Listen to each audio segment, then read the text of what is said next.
Hello everyone, आज हम लोग शुरू करेंगे टॉर्ट में एक मोस्ट इंपॉर्टेंट टॉपिक के बारे में, दैट इज डेफर्मेशन। डेफर्मेशन को शुरू करने से पहले मैं दो फैक्ट बताना चाहता हूं। जब एक व्यक्ति की डेफर्मेशन की जाती है तो जिसकी डेफर्मेशन की जाती है वो करने वाले के ऊपर दो तरह से कार्रवाई करवा सकता है। पहली क्रिमिनल प्रोसीडिंग और दूसरी सिविल प्रोसीडिंग। क्रिमिनल प्रोसीडिंग में वो करने वाले को आईपीसी के सेक्शन 500 के अकॉर्डिंग पनिशमेंट करवा सकता है यदि वो ये साबित कर देता है कि उसकी डेफमेशन की गई है। दूसरा, सिविल कार्रवाई में यदि वो उस व्यक्ति से कुछ कंपनसेशन अमाउंट लेना चाहता है तो वो टॉर्ट के अंतर्गत कंपनसेशन अमाउंट ले सकता है।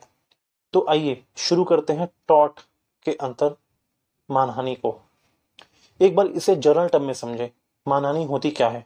जब एक व्यक्ति किसी दूसरे व्यक्ति की मानहानिकारक शब्दों द्वारा कुछ ऐसे फॉल्स स्टेटमेंट से जिससे उसकी रेपुटेशन सोसाइटी में डाउन हो जाती है तो इसे डेफेमेशन कहा जाता है।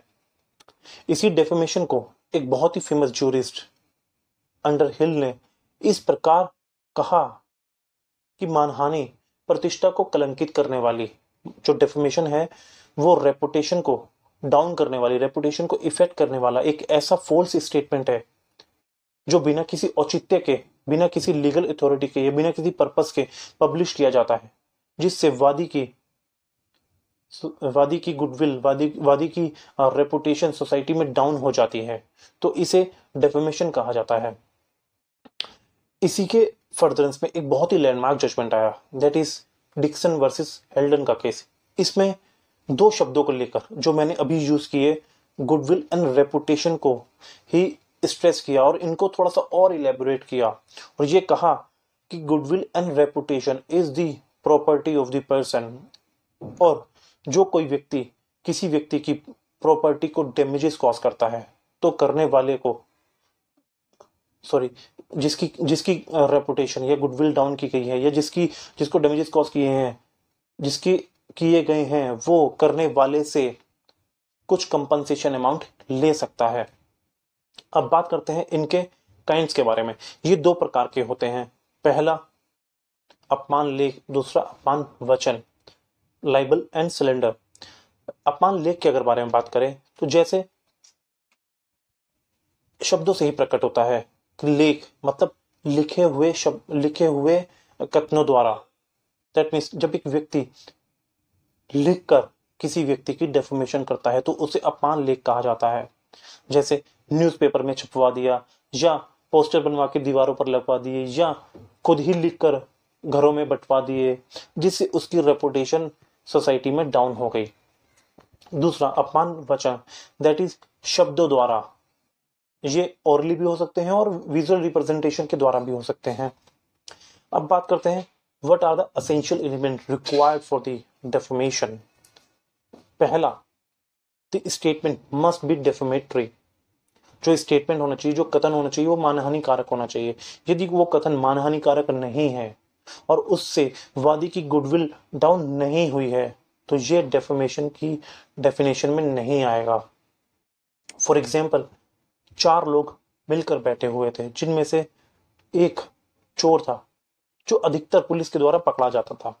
एक व्यक्ति ने उसे ये कहा कि आप चोर हैं और अधिकतर पुलिस के द्वारा पकड़े जाते हैं। तो क्या यहां पर यह कहा जाएगा कि उस चोर की डेफेमेशन हुई है? नहीं, यहां उसकी डेफेमेशन नहीं हुई क्योंकि कहने वाले ने सही बात, सच्ची बात कही है। वो ट्रूथ था जो उसको कहा और इससे उसकी कोई भी रेपुटेशन डाउन नहीं हुई। इसलिए यहां ये कहा जाएगा कि उस चोर की डेफेमेशन नहीं हुई।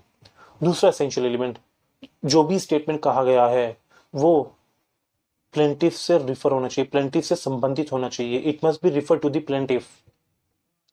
वादी को यह साबित करना होगा कि जो भी स्टेटमेंट किसी व्यक्ति ने यूज किए हैं, डेफेमेटरी स्टेटमेंट जो भी व्यक्ति ने यूज किए हैं, वो उससे संबंधित हैं। यदि वो ये साबित नहीं कर सकता या नहीं कर पाया तो वो व्यक्ति डेफेमेशन की डेफिनेशन में नहीं आएगा। तीसरा, ऐसे स्टेटमेंट को पब्लिश किया जाना चाहिए।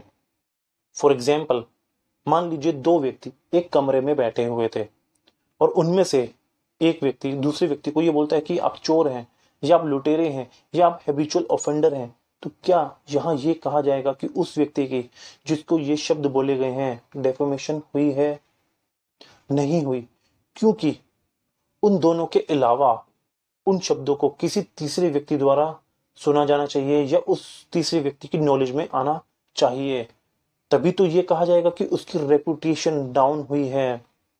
जहां उन दोनों के द्वारा एक दूसरे को ऐसी बातें बोलना डेफेमेशन की डेफिनेशन में नहीं आएगा, क्योंकि उनका पब्लिकेशन नहीं हुआ है।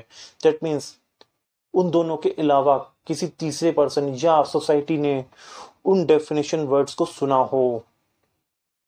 अब बात करते हैं कि what are the grounds for defence available to the defendant. प्रतिवादी के पास प्रतिरक्षा के क्या क्या आधार उपलब्ध हैं। पहला, वो ये बात कह सकता है कि जो भी उसने स्टेटमेंट कहा है वो ट्रू है। दूसरा, वो ये कह सकता है कि ये फेयर एंड बोनाफाइड स्टेटमेंट है। तीसरा, वो प्रिविलेज का आधार ले सकता है। यदि वो ये साबित करता है कि जो भी उसने स्टेटमेंट यूज किए हैं वो प्रिविलेज के अंतर्गत आते थे, तो वो लायबल नहीं किया जाएगा। और डेफेमेशन के बारे में इतना ही। Thank you so much.